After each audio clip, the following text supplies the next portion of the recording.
मित्रों, अधिकतर जनमानस यही जानते हैं कि महाशिवरात्रि भगवान शिव और माता पार्वती के विवाह के उपलक्ष्य में मनाया जाता है। लेकिन कुछ विद्वानों का मानना है कि शिवरात्रि के दिन ही भगवान शिव ने कालकूट नाम का विष पिया था, जो सागर मंथन के समय समुद्र से निकला था।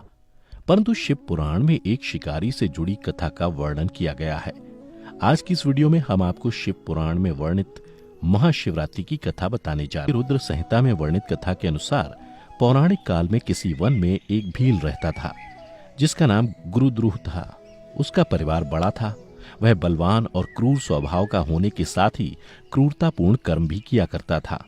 वह प्रतिदिन वन में जाकर हिरण और अन्य जानवरों को मारता और वहीं रहकर नाना प्रकार की चोरियां करता था। उसने बचपन से ही कभी कोई शुभ कर्म नहीं किया था। इस प्रकार वन में रहते हुए उस दुरात्मा भील का बहुत समय बीत गया। तदनंतर एक दिन बड़ी सुंदर एवं शुभ कारक शिवरात्रि आई, किंतु वह दुरात्मा घने जंगल में निवास करने वाला था, इसलिए उस व्रत के बारे में वह नहीं जानता था। उसी दिन उस भील के माता पिता और पत्नी भूख से व्याकुल होकर उससे खाने की मांग करने लगे। उनके बार बार याचना करने पर वह भील तुरंत धनुष लेकर वन की ओर चल दिया और हिरणों के शिकार के लिए सारे वन में घूमने लगा। देवयोग से उसे उस दिन कुछ भी नहीं मिला और सूर्यास्त हो गया। इससे उसको बड़ा दुख हुआ और वह सोचने लगा कि अब मैं क्या करूं, कहां जाऊं। आज तो कुछ नहीं मिला। घर में जो बच्चे हैं उनका तथा माता पिता का क्या होगा, जो मेरी पत्नी है उसकी भी क्या दशा होगी। अतः मुझे कुछ लेकर ही घर जाना चाहिए। ऐसा सोचकर वह व्याध यानी शिकारी एक जलाशय के समीप पहुंचा और वहां पानी में उतरने का घाट था। वहां जाकर खड़ा हो गया और मन ही मन यह विचार करने लगा कि यहाँ कोई ना कोई जीव पानी के लिए अवश्य आएगा।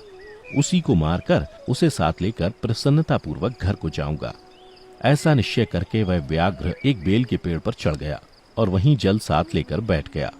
उसके मन में केवल यही चिंता थी कि कब कोई जीव आएगा और कब मैं उसे मारूंगा। इसी प्रतीक्षा में भूख प्यास से पीड़ित वह वहां बैठा रहा। इस तरह काफी रात हो गई और जब रात का पहला प्रहर आरंभ हुआ तो एक प्यासी हिरनी वहां आई, जिसे देखकर उस व्याध को बड़ा हर्ष हुआ और उसने तुरंत ही उसे मारने के लिए अपने धनुष पर एक बाण का संधान लिया। ऐसा करते हुए उसके हाथ के धक्के से थोड़ा सा जल और बिल्व पत्र नीचे गिर पड़े। उस पेड़ के नीचे शिवलिंग था, जिसके बारे में वह व्याध नहीं जानता था। इस तरह उस जल और बिल्व पत्र से शिव की प्रथम प्रहर की पूजा संपन्न हो गई। उस पूजा के महात्म्य से उस व्याघ्र का बहुत सा पाप तत्काल नष्ट हो गया। उधर वहां होने वाली खड़खड़ाहट की आवाज को सुनकर हिरनी ने भय से ऊपर की ओर देखा। व्याध को देखते ही वह व्याकुल हो गई और बोली, व्याध, तुम क्या करना चाहते हो? मेरे सामने सच सच बताओ।